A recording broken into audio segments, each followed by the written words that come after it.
Hello my dear viewers, 2024 இந்தியாவில் நடந்ததுலே மிகப்பெரிய இயற்கை பேரழிவு. கிட்டத்தட்ட 3 கிராமங்களை நைட்டோட நைட்டாக மண்ணோட மண்ணாக புதைச்சிருக்கு. 500க்கும் மேற்பட்ட குடும்பங்கள் காணாமல் போயிருக்கு. இந்த பேரிடரில் மாட்டி இறந்தவங்களோட எண்ணிக்கை மட்டும் இப்போ வரைக்கும், அதாவது 30 ஜூலை 2024 நைட் ஒரு 8:35 டைமில் இந்த வீடியோ நான் ஷூட் பண்ணிட்டு இருக்கேன். இந்த டைம் வரைக்கும் இந்த பேரிடரில் மாட்டி இறந்தவங்களோட எண்ணிக்கை மட்டும் 116. இந்த டெத் கவுண்ட்ன்றது இன்னும் இன்க்ரீஸ் ஆகும் அப்படின்னு சொல்கிறாங்க. பிகாஸ் இந்த ரெஸ்கியூ பண்ணின்றது ஸ்டில் கண்டினியூயிங். இதெல்லாம் எங்கே நடந்திருக்கு அப்படின்னு சொல்லிட்டு பார்த்தோன்னா, நம்ம நெய்பர் ஸ்டேட்டான கேரளாவில் வயநாடு டிஸ்ட்ரிக்டில் இருக்கிற 3 கிராமங்கள்ன்றது நைட்டோட நைட்டாக மண்ணில் புதைஞ்சிருக்கு. என்ன நடந்துச்சு அப்படின்றத டீட்டெயிலாக இந்த வீடியோவில் பார்த்துருவோம். Let's get started.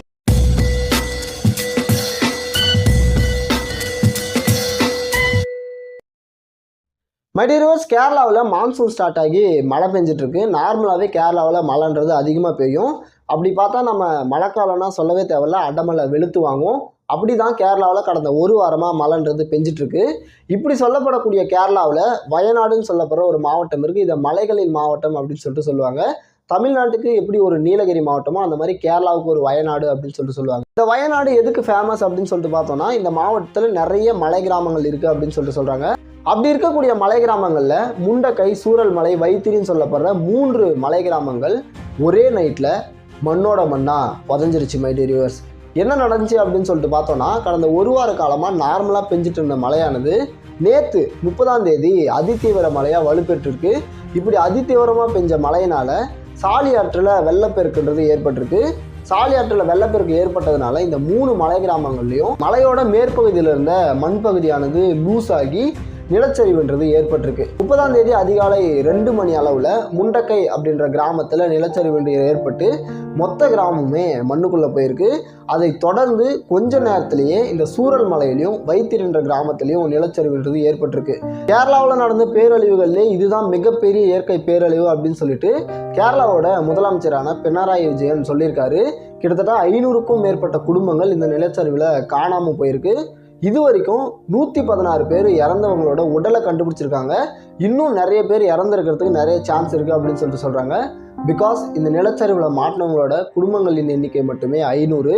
இவ்வளோ பெரிய இயற்கை பேரழிவு கேரளாவில் நடந்திருக்கு அப்படின்றது தெரிஞ்சதுமே தேசிய பேரிடர் மீட்பு குழு அப்படின்னு சொல்லப்படுற NDRF டக்குன்னு கேரளாவுக்கு போய் மீட்பு பணியில் ஈடுபட்டிருக்காங்க. பத்தாதுன்னு சொல்லிட்டு பெங்களூர்லேருந்து ஆர்மி சோல்ஜர்ஸையும் கேரளாவில் இறக்கியிருக்காங்க. அது மட்டும் இல்லாமல் லீவு கொடுத்து அனுப்பின டாக்டர்ஸ் எல்லாருமே டக்குன்னு நீங்கள் வயநாடுக்கு போங்க, உங்களுக்கு லீவெல்லாம் கேன்சல் அப்படின்னு சொல்லிட்டு அனுப்பிச்சி வச்சுருக்காங்க. இந்த மாதிரி பேரிடர் மீட்பு பணியில் ஈடுபட்டிருந்த ஏற்கனவே அனுபவம் உள்ள மருத்துவர்களையும் அங்கே அனுப்பிச்சி வச்சுருக்காங்க. கேரளா கவர்மெண்ட் இந்த மாதிரி மழையினால் பாதிக்கப்பட்ட மக்களுக்கு ரேஷன் பொருட்களையும் அவங்களுக்கு அத்தியாவசிய தேவைகளான இந்த ரொட்டி, பால் இந்த மாதிரியான விஷயங்களையும் ப்ரொவைட் பண்ணுறதுக்கு வேகமான நடவடிக்கைன்றது எடுத்திருக்காங்க. அது மட்டும் இல்லாமல் நிறைய தன்னார்வலர்களும் அங்கே உதவிக்காக போயிருக்காங்க.